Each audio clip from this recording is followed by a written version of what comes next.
함께 나눌 말씀은 마가복음 6장 41절부터 44절입니다. 마가복음 6장 41절부터 44절. 제가 읽겠습니다.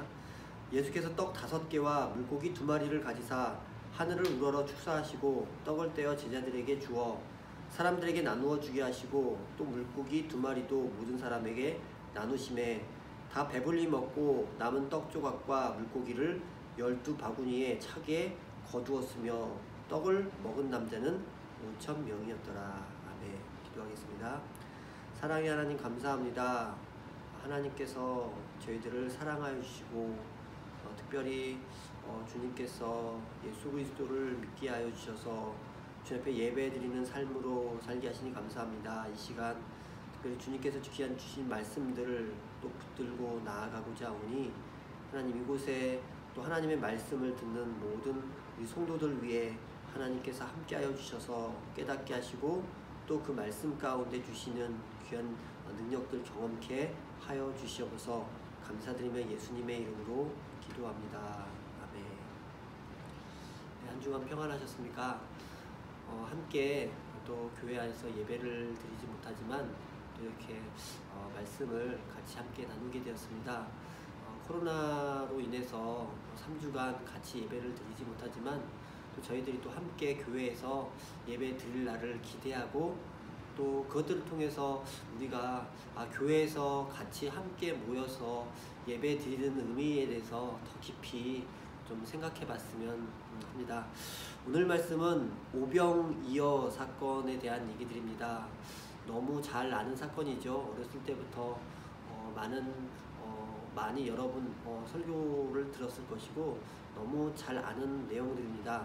그 오병이어 이 말씀 가운데 하나님께서 우리를 향해서 주시는데 그 주신다는 것이 무엇인지 또 우리에게 가장 좋은 것을 주시기 위해서 우리가 무엇을 어떻게 해야 되는지에 대해서 함께 나눠보도록 하겠습니다.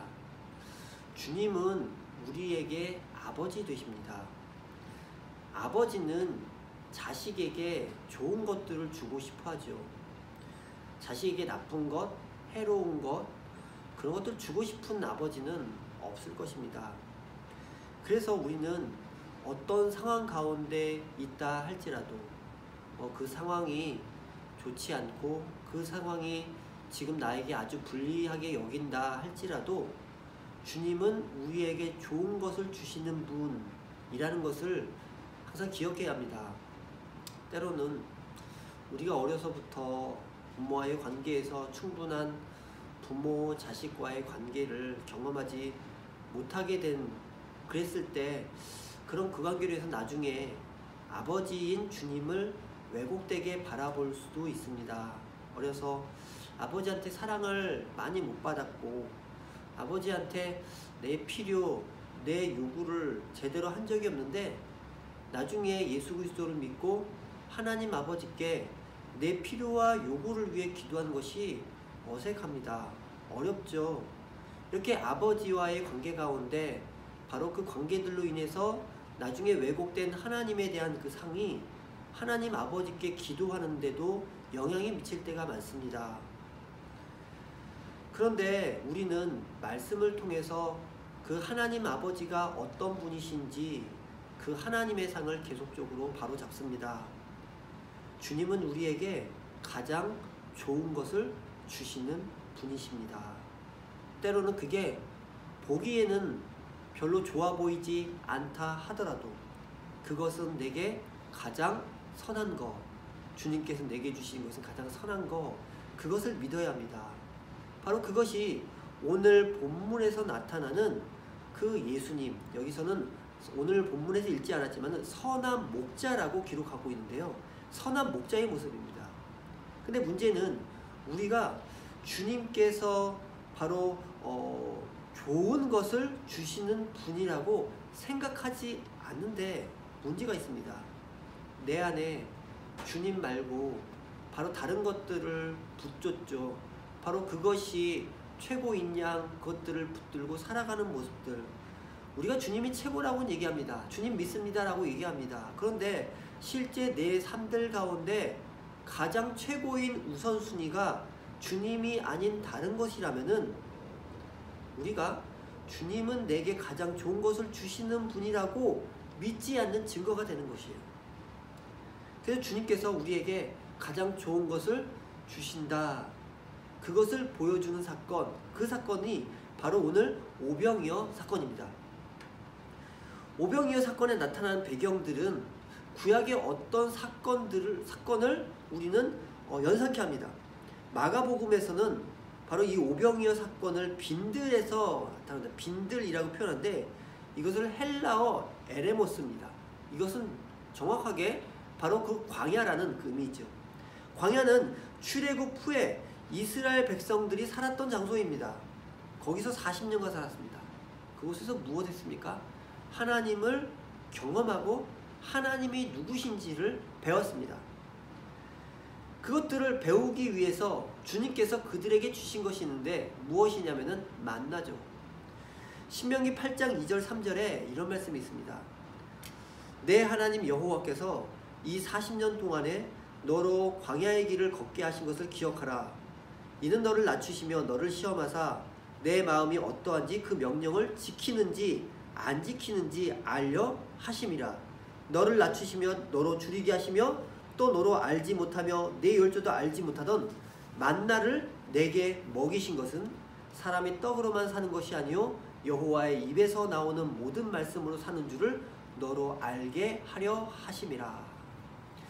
주님께서는 주님의 백성에게 아주 좋은 것을 주려고 하시는데 문제는 그 백성들이 주님께서 주시려고 하는 것 말고 자기가 생각할 때 좋은 것을 요구한다는 것입니다.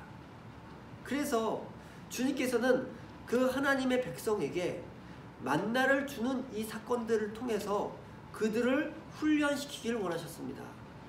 그들의 생각이 바뀌고 그들의 마음이 바뀌어서 주님께서 주시는 것을 받기는 받되 주님께서 주신 것을 잘 받도록 잘 받는 것을 배우게 하셨다라는 것이에요. 그럼 이스라엘 백성들이 이 만나를 통해서 무엇을 배웠으며 하나님께서 그것을 통해서 바로 그들에게 무엇을 알도록 하셨을까요? 먼저 이 만나를 누가 주시는지를 알게 하셨습니다. 그들은 광야에서 매일매일 먹고 사는 문제에 대해서 바로 주님께서 그 필요를 채우신다라는 것들을 알았죠. 무엇을 받았느냐가 중요한 것이 아니라 먼저 누가 그것을 주셨느냐, 그것이 중요합니다. 그래서 만나를 주신 가장 중요한 첫 번째 이유는 그것을 주신 분이 하나님이시다라는 것이에요. 그래서 내 삶에서 가장 기본적인 문제, 바로 그 문제를 주님께서 채우시는데 바로 주님께서 그것들을 채우시기에 그분 앞에서 낮아지는 것들을 배우게 하시는 것입니다. 그래서 그 만나를 주시는 주님, 그리고 그 주님께서 주시는 만나를 내가 먹을 때 주님과 나와의 관계를 40년간 매일매일 생각하도록 하신 것이죠. 때로는 주님께서는 그들을 줄이게 하셨습니다. 배고프게도 하셨어요. 그런데 우리가 이 배고픈 시간을 경험하게 하심으로 감사하는 것들을 배우게 하시죠. 이스라엘 백성들에게 바로 이 배고픈 시간을 통해서 바로 주님께서 채우셨을 때 감사하는 것들을 배우게 하셨습니다. 배고파 본 적이 없는 사람, 그들은 채우심 가운데 감사를 경험하지 못합니다. 그래서 이 시간을 통해서 바로 그분을 알아가는 것이 가장 중요한 일이죠. 만나를 주시는 원칙이 있었습니다. 무엇이었냐면 매일매일 먹을 만큼 주셨어요. 또 6일째는 2배로 주시고 7일째 안식일에 주시지 않았습니다. 왜일까요? 주님께서 주시는 것에 대해서 자족하는 것을 배우게 하신 거예요. 한 번 나갈 때 사람마다 필요한 만큼 거두게 하셨습니다. 내게 필요한 만큼만 주님께서 주신다라는 것들을 배우게 하셨습니다. 더 많이 갖고 싶어도 갖고 가고 싶어도 갖고 갈 수 없었습니다. 그래서 주님께 주신 만큼, 나에게 필요한 것들을 주님께서 주신 만큼 그것들을 갖고 먹고 살았는데 바로 그 안에서 자족하는 것들을 배우게 하셨어요. 또 어떻게 하셨습니까? 7일 때 주시지 않았습니다. 이것은 안식일의 의미를 기억하면서 너희들이 열심히 거두어들이고 열심히 일한다고 채움을 받는 것이 아니라 주님의 말씀 안에서 순종하며 살아가는 것, 바로 그것들을 배우게 하셨습니다. 그러나 이스라엘 백성들 가운데는 욕심을 부린 사람도 있었고 또 내일 만나를 거두러 나가기가 귀찮아서 오늘 한꺼번에 바로 받은 자들도 있었습니다.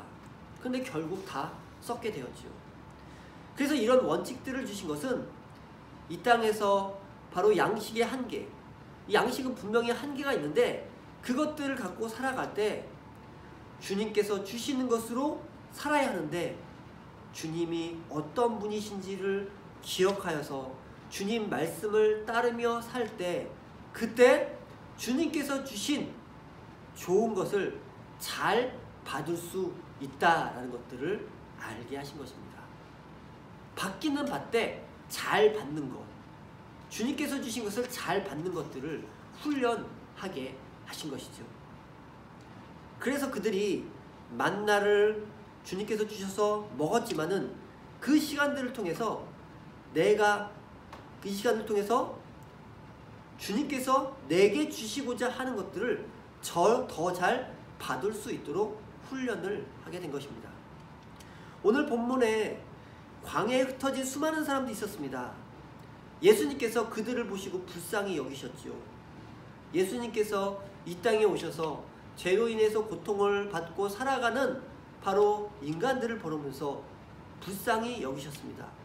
지난주 우리는 중풍병자 이야기를 보았습니다. 중풍병자를 보면서도 그의 진짜 문제가 죄인임을 아셨지만은 그 죄로 인해서 고통당하는 아픔을 아셔서 그 고통을 거두어 주기를 원하셨습니다. 바로 그 중풍병자를 바라보았던 그 예수님의 마음은 긍휼의 마음이요 불쌍히 여기시는 마음이었습니다. 인간에게 바로 아담으로 인한 죄의 문제가 들어왔을 때 그것으로 인해서 우리는 고난을 받으며 살아가고 있습니다. 그래서 이 땅에 우리가 경험하는 모든 고난은 아담의 원죄, 바로 그것들을 뿌리로 하고 있음을 우리는 알고 있습니다. 또 아담의 이 원죄로 인해서 내 마음이 오염되어졌는데 또 그것으로 인해서 내가 죄를 짓습니다. 또 그 죄 때문에 바로 그 대가를 내가 받게 됩니다. 그런데 사실 또 그것으로 끝나는 게 아니에요. 뭐가 또 있냐면은 우리의 눈이 가려졌다라는 것입니다. 그래서 허망한 것을 따라 살아간다는 것입니다. 정말로 좋은 것, 하나님께서 바로 우리를 향해서 주시는 정말로 좋은 것을 따라서 살아가는 것이 아니라 허망한 것. 왜냐면은 뭐가 진짜 좋은지 알 수 있는 능력 자체가 완전히 사라졌기 때문에, 바로 허망한 지식을 따라 살아가기 때문에, 그러기 때문에 바로 헛된 것들을 붙들고 살아가게 되었지요. 그게 인간의 모습입니다. 근데 주님께서는 그것을 바라보시며 불쌍히 여기셨습니다. 그래서 주님께서는 바로 이런 인간들을 가르치길 원하신 것이죠. 34절에 목자 없는 양 같음으로 인하여 불쌍히 여기사 이에 여러 가지로 가르치시더라. 뭐라고 말씀하시냐면 목자 없는 양 같음으로 인하여 불쌍히 여기셔서, 불쌍히 여기서 어떻게 합니까? 이에 가르치셨다라고 하는 것입니다. 그들을 가르치셨다라는 것들을 우리는 기억해야 합니다.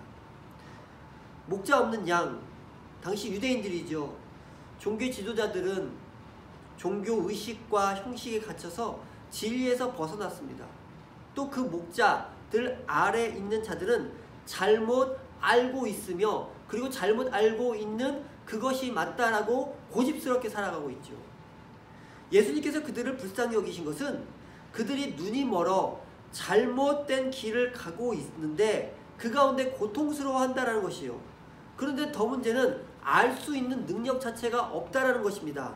허망한 지식만을 갖고 살아가고 있고 자기는 알고 있다고 생각하는데 그게 참 알미 아니라 바로 잘못된 알미인데 그 가운데서 고집을 부리는 거예요. 고집을 부림으로 뭐가 정말 선한 것인지 모르는 거. 바로 그 모습을 바라보시면서 주님께서는 불쌍히 여기셨어요. 주님께서는 우리에게 바로 하나님의 백성, 바로 그분의 자녀에게 가장 좋은 거를 주시기를 원하십니다. 그런데 가장 좋은, 주님께서 주신 가장 좋은 것들을 잘 받기 위해서는 가장 좋은 것이 무엇인지 잘 알고 깨달아야 합니다. 그래서 주님께서, 바로 목자이신 주님께서 양에게 어떻게 하시면 양에게 가르치셨다는 것이죠. 이게 선한 목자의 중요한 특징 중 하나입니다. 가르치시는 것. 그래서 선한 목자로부터 잘 배워야 좋은 것을 받을 수 있는 준비를 하게 되는 것입니다. 그런데 죄인인 존재는 누가 나를 가르치는 것을 좋아하지 않습니다. 우리가 쉽게 이런 말 하죠. 제가 모르는 것이 많으니 잘 가르쳐달라고 그렇게 얘기합니다. 근데 이런 거짓말이 없습니다. 자신이 직접 실패하면서 고생하면서 배우지, 사실 누군가로부터 가르침을 받으려 하지 않는 것이 죄인의 모습이란 거예요. 우리는 언제부턴가 권위라는 말을 상당히 싫어하기 시작했습니다. 이것은 한국 사회에서 지나친 수직적인 관료 중심적인 문화, 그것들에 대한 어떤 반향으로 나타나게 된 것 같습니다. 한국 사회는 예전에는 집단을 강조하는 사회였지만 갈수록 시간이 지남으로 개인을 강조하는 사회로 지금 변화하고 있습니다. 그래서 권위라는 단어, 권위주의적인 모든 것을 싫어하는 경향이 생겼어요. 요즘에는 대학에서도 선후배 관계 가운데서 선배, 후배 이런 것이 없고 그냥 누구시라고 부른다고 합니다. 바로 이런 어떤 권위주의에 대한 어떤 반향들이 바로 지금 이 사회에 너무 팽배해져 있습니다. 또 저도 목회자이지만 목회자 자신의 욕심을 따라 그 권위를 잘못 사용했기에 교회 안에서도 이 권위에 대한 반향이 그것도 극심해졌죠. 그런데 저는 그 사회가 그렇게 바뀌는 그런 영향들이, 그 영향들이 어떻게 우리 가운데 나타나게 되냐면은 하나님 말씀에 대한 권위도 많이 사라지고 있다라고 생각되어집니다. 그 말씀 앞에 자신을 복종하는 일을 하지 않으려 한다는 것이.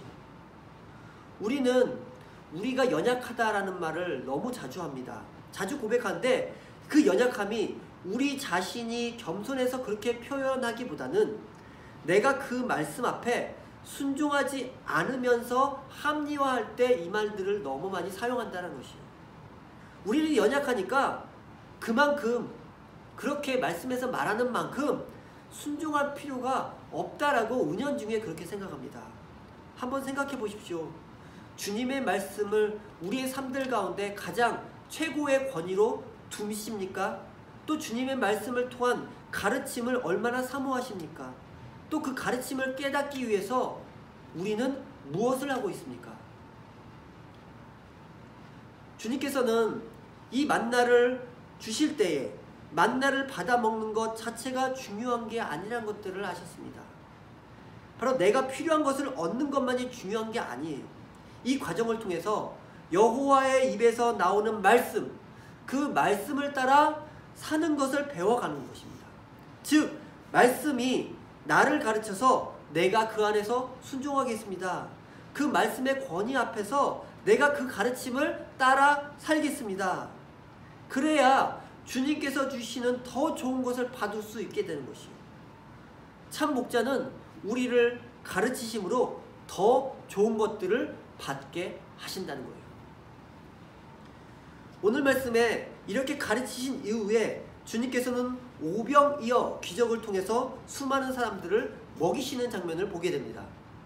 이 사건은 단지 예수님께서 바로 그들이 배고파 있는데 배고픈 사람들에게 먹을 것을 준비해 주시는 것, 단지 그런 의미가 아닙니다. 이것은 예수님께서 참 목자이심을 보여주는 사건입니다. 근데 이것을 이해하기 위해서는 이 사건과 연결된 또 하나의 사건을 이해되는데 그 사건은 바로 성만찬 사건이에요.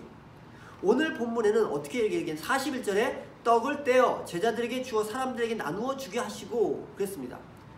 근데 우리가 잘 아는 성만찬 사건에서는 어떻게 하냐면 요한복음 6장 53절부터 58절 제가 읽겠습니다. 예수께서 이르시되 내가 진실로 진실로 너희에게 이르노니 인자의 살을 먹지 아니하고 인자의 피를 마시지 아니하면 너희 속에 생명이 없느니라.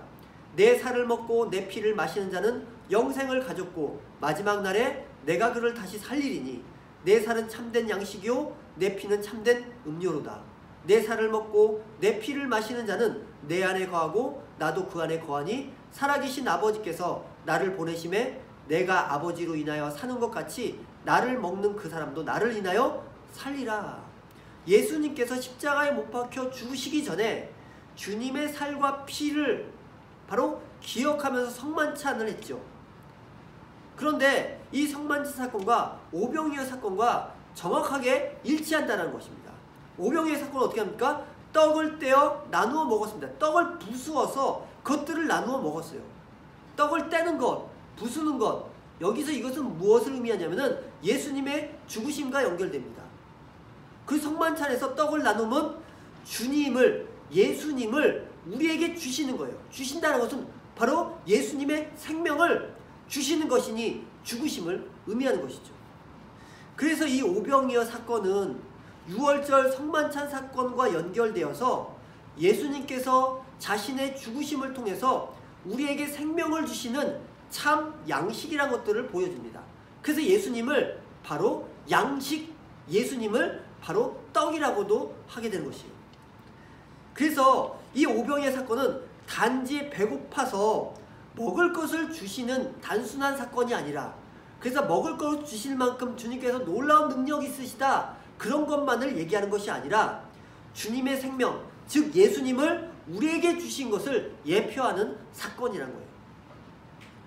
만나 사건도 동일한 관점에서 요한복음은 이렇게 얘기합니다. 요한복음 6장 32절 32절에 예수께서 이르시되 내가 진실로 진실로 너희에게 이르노니 모세가 너희에게 하늘로부터 떡을 준 것이 아니라 내 아버지께서 너희에게 하늘로부터 참 떡을 주시나니 하나님의 떡은 하늘에서 내려 세상에 생명을 주는 것이라.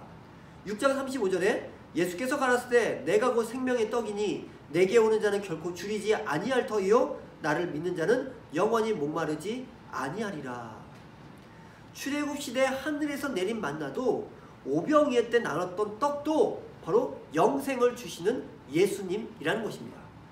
그럼 이 오병이어 사건은요, 수많은 사람이 배불러 먹었으니 주님 능력이 많으시다, 바로 그것을 얘기한 것이 아니라 그것을 주신 분이 누구시냐, 그리고 그분은 어떠한 분이시고 그분은 나와 어떤 관계인가, 바로 그것들이 중요하다는 것이요. 그래서 이렇게 자신의 생명을 주신 그분, 예수님께서 나를 위해 자신의 생명을 내어버린 바로 그분, 예수님께서 우리의 정말 필요하고 좋은 것을 주시지 아니하겠느냐, 그런 의미죠. 자신의 모든 것을 주셨는데, 자신의 생명을 내어 바로 죽기까지 우리에게 그 생명을 주셨는데 우리에게 정말로 좋은 것들을 주시지 않겠습니까? 주신다는 것이죠. 그래서 예수님은 자신의 생명을 우리에게 주신 분이십니다. 그래서 예수님을 선한 목자라고 하는 것이죠. 그래서 우리는 주님에 대해서 왜곡해서 보지 말아야 합니다. 주님께 우리의 필요를 요청하는 것이 아직도 어색합니까? 예수님께 나의 필요를 놓고 주님 도와주세요, 주님 이것들을 도와주세요 라고 기도하는 것들이 아직도 어색합니까? 주님은 우리에게 헌신하도록 해서 귀한 것들을 뺏어가는 분이십니까? 주님이 내게는 인색해서 잘 안 주시는 분이십니까? 오늘 말씀을 통해서 이것 하나 기억하십시오. 주님은 선한 목자요, 우리에게 가장 좋은 것을 주시는 분이라는 것입니다. 그래서 그분이 우리에게 가장 필요한 것, 가장 좋은 것을 주시는 분이에요. 바로 예수님을 주셨잖아요. 가장 좋은 것, 예수님을 주셨잖아요. 그 예수님 안에 구원이 들어있고 치유가 들어있고 회복이 들어있습니다. 그런 예수님을 우리에게 주셨습니다. 예수님께서 광야에 모인 수많은 사람들을 바라보았습니다. 이 땅에 모든 죄의 짐들을 다 짊어지고 살아가는 불쌍한 영혼들, 한 영혼 한 영혼 바라보시면서 불쌍히 여기시고 그들에게 떡과 물고기를 먹으셨죠. 예수님께서 어떤 마음으로 그것들을 먹으셨을까요? 제가 아빠가 되니까 자식들을 먹이는 것이 얼마나 기쁜지 모릅니다. 가족 모두가 함께 모여서 밥 맛있게 먹고 있으면은 그것 자체로 너무 행복합니다. 내 자식을 잘 챙겨주고 싶고 또 필요한 것, 능력이 되는 한 다 도와주고 싶은 그 마음이 바로 아버지의 마음이죠. 주님께서 그 마음을 가지셨습니다. 그래서 주님께서 그들을 향해서 오병이어 이 사건들 기적을 베푸실 때 주님께서 그들의 필요를 채우시고 그들에게 가장 좋은 것을 주시는 그분의 마음을 우리는 거기서 봐야 하는 거예요. 그래서 우리 안에 인생의 문제들, 또 부족하다고 여겨지는 것들 여전히 많이 있지만 그 가운데 우리를 사랑하시는 분께서 주님 그것을 통해서 우리가 주님의 자녀란 것들을 깨닫게 하시고 또 그것을 넘어 주님 안에 사는 것이 얼마나 안정되고 복된 것인지를 알게 하신다는 거예요. 주님은 우리에게 가장 좋은 것을 주시는 선한 목자이십니다. 그 선한 목자를 기억하시기 바랍니다. 지금 코로나로 인해서 전국이 참 많은 어려움 가운데 있습니다. 앞으로 갈수록 경제가 더 어려워질 것 같습니다. 또 우리도 또 지금 이 시간들을 또 꾸역꾸역 이렇게 지내고 있는 것 같습니다.